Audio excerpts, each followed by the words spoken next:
السلام علیکم ورحمۃ اللہ سامعین، آپ کو چینل عزت والے میں خوش آمدید کہتے ہیں اور آپ کی سماعتوں تک پہنچنے والی آواز راجہ شہزاد رفیق کی ہے۔ سامعین، چینل عزت والے کو سبسکرائب کیجیے اور بیل آئیکن پر ضرور پریس کیجیے گا تاکہ آنے والی تمام ویڈیوز آپ تک بآسانی پہنچ سکیں۔ سامعین، چلتے ہیں آج کے قصے کی طرف۔ ثمامہ بن اسال یمامہ کے علاقے کا حکمران تھا۔ یہ علاقہ آج کل سعودی دارالحکومت ریاض کے قریب جوار میں واقع تھا۔ ثمامہ اسلام دشمنی میں پیش تھا۔ اس نے اللہ کے رسول صلی اللہ علیہ وآلہ وسلم کو معاذ اللہ قتل کرنے کا چیلنج دے رکھا تھا۔ آپ صلی اللہ علیہ وآلہ وسلم نے بھی اللہ سے اس پر قابو پانے کی دعا فرمائی تھی۔ ایک مرتبہ ثمامہ عمرہ کرنے کے ارادے سے نکلا۔ اس کی خوش قسمتی کہ وہ راستہ بھول گیا اور مدینہ طیبہ کے قریب جا نکلا۔ رحمت عالم کے پاس جو بھول کر آ گیا، اس کا بھی بیڑا پار ہو گیا اور دائمی کامیابی اس کا مقدر بن گئی۔ مسلمانوں کی حفاظتی دستے ہر وقت مدینہ طیبہ کے اطراف میں گشت کرتے رہتے تھے۔ کوئی مشکوک شخص، دشمن کا کوئی جاسوس یا کوئی کافر برے ارادے سے مدینہ طیبہ کا رخ کرتا تو حفاظتی دستے اس کے ناپاک ارادے ناکام بنا دیتے تھے۔ ثمامہ ایک حفاظتی دستے کی گرفت میں آ گیا۔ چونکہ یہ شخص اپنے کفر میں معروف تھا اور اسلام دشمنی میں اس کے عزائم ڈھکے چھپے نہ تھے، اس لیے اسے گرفتار کر کے مسجد نبوی کے ستون سے باندھ دیا گیا۔ اللہ کے رسول صلی اللہ علیہ وآلہ وسلم کو اس دشمن اسلام کی گرفتاری کی خبر دی گئی۔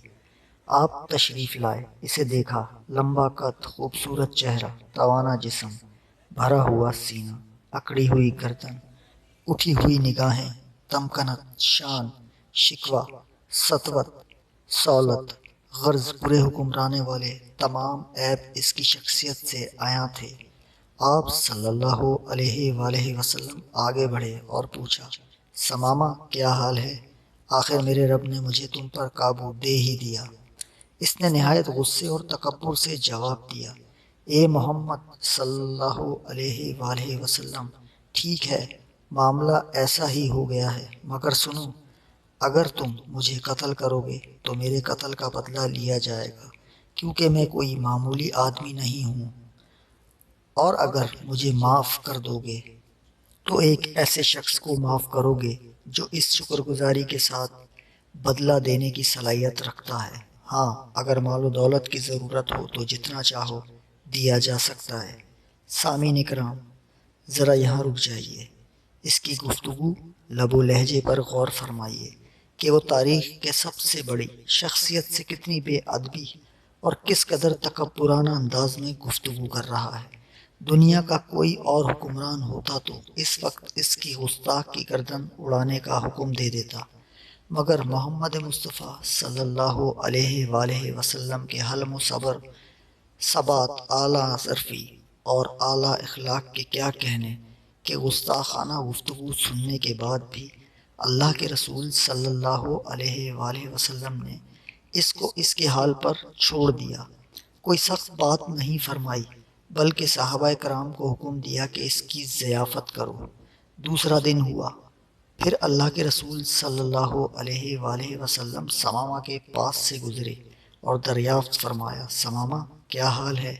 اس نے پھر کہا، اے محمد صلی اللہ علیہ وآلہ وسلم، خیریت سے ہوں۔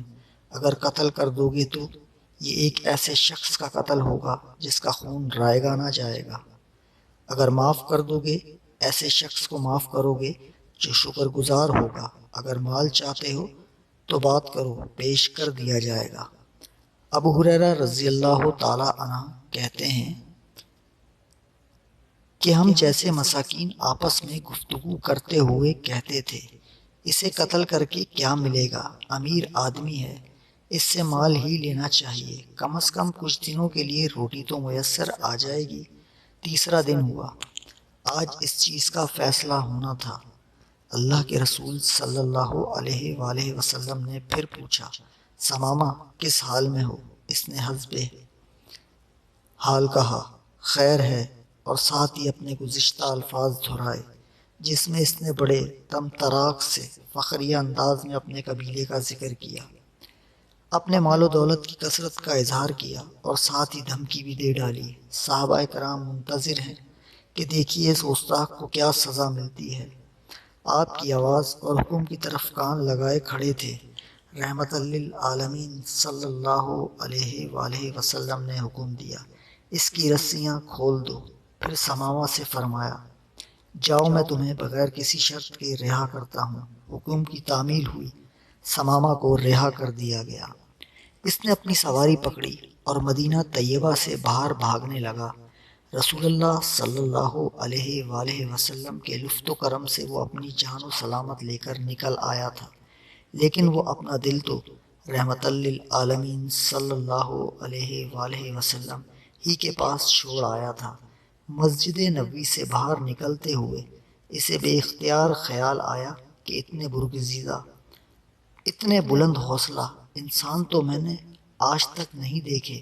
میرے الفاظ میں کتنی شدت، حدت تھی، مگر اس کے باوجود ان کا تحمل ان کے غصے پر غالب ہی رہا۔ انہوں نے مجھے رہا کر دیا۔ اردو کے کسی شاعر نے اس کیفیت کو کیا خوب بیان کیا ہے، اس نے اپنا بنا کر چھوڑ دیا، کیا اسیری ہے، کیا رہائی ہے۔ سیرت نگاروں نے لکھا ہے کہ وہ مدینہ طیبہ کے ایک باغ میں گیا، کنویں پر غسل کیا، صاف ستھرے کپڑے پہنے، پھر اس کے قدم خود بخود مسجد نبوی کی طرف بڑھنے لگے۔ اللہ کے رسول صلی اللہ علیہ وآلہ وسلم ابھی تک مسجد نبوی ہی میں تشریف فرما تھے۔ آپ صلی اللہ علیہ وآلہ وسلم نے اسے دیکھا تو فرمایا، ثمامہ، ہم نے تو تمہیں چھوڑ دیا تھا، تم پھر چلے آئے۔ اس نے عرض کیا، آپ کا رہا کرنا بھی کیا خوب رہا کرنا ہے، آپ نے تو چھوڑ دیا، مگر ہمیشہ کے لیے اپنا بنا کر۔ اب میں بادشاہ نہیں، آپ کا غلام ہوں۔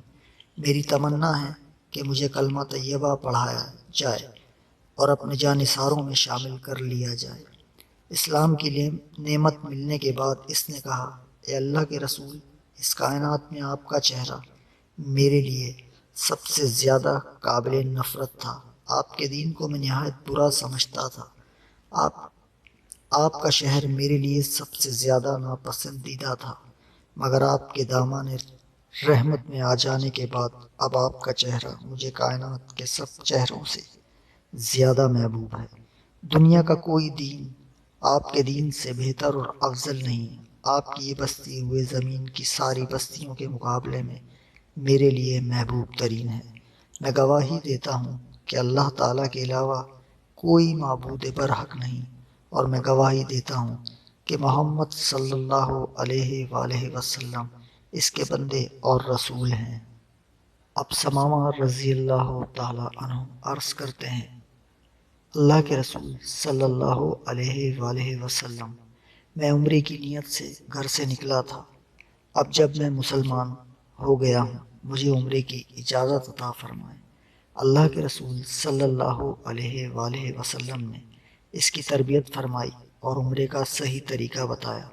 وہ مکہ مکرمہ چل دیا۔ ثمامہ رضی اللہ تعالیٰ عنہ عرب کے نمایاں افراد میں سے تھے۔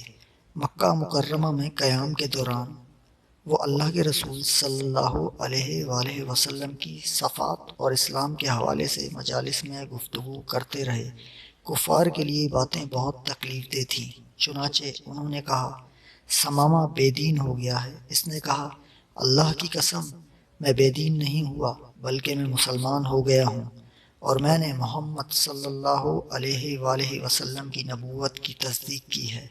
اس ذات کی قسم جس کے ہاتھ میں ثمامہ کی جان ہے، یمامہ سے گندم کا ایک دانہ بھی اب محمد صلی اللہ علیہ وآلہ وسلم کی اجازت کے بغیر مکہ مکرمہ میں نہیں آئے گا۔ اپنے وطن پہنچ کر اس نے اپنی بات پر عمل کیا اور مکہ مکرمہ کو اناج کی سپلائی بند کر دی۔ مکہ مکرمہ میں قحط کی کیفیت پیدا ہو گئی۔ اہل مکہ مکرمہ نے اللہ کے رسول صلی اللہ علیہ وآلہ وسلم کو خط لکھا، جس میں اپنی قرابت کا واسطہ دیا اور درخواست کی کہ ثمامہ کے نام یمامہ سے گندم کی ترسیل کے لیے حکم نامہ جاری فرمائیں۔ سامعین، یہاں تھوڑی دیر کے لیے رک جائیے اور غور کیجیے کہ اللہ کے رسول صلی اللہ علیہ وآلہ وسلم کس قدر اعلیٰ ظرف اور اعلیٰ اخلاق والے تھے کہ اہل مکہ مکرمہ کے زبردست مظالم کے باوجود آپ نے ثمامہ رضی اللہ تعالی عنہ کو پیغام بھجوایا کہ اہل مکہ مکرمہ کے لیے گندم کی سپلائی بحال کر دیں۔ کیا یہ دنیا میں ایسے نادر اور اعلیٰ اخلاق کی کوئی مثال نظر آتی ہے؟ نہیں آتی۔ سامعین، یہ تھا آج کا ہمارا قصہ، جو کہ محمد مصطفیٰ صلی اللہ علیہ وآلہ وسلم کی اعلیٰ اخلاق کی ایک مثال ہے۔ سامعین، اگلے قصے تک کے لیے راجہ شہزاد رفیق اور سید مرشد علی شاہ آپ سے اجازت چاہتے ہیں۔ جہاں رہیں خوش رہیں، خوشیاں بکھیرتے رہیں، اپنے والدین، اپنے رشتہ دار اور اپنے ارد گرد کے لوگوں کا خیال رکھیے۔ اللہ حافظ۔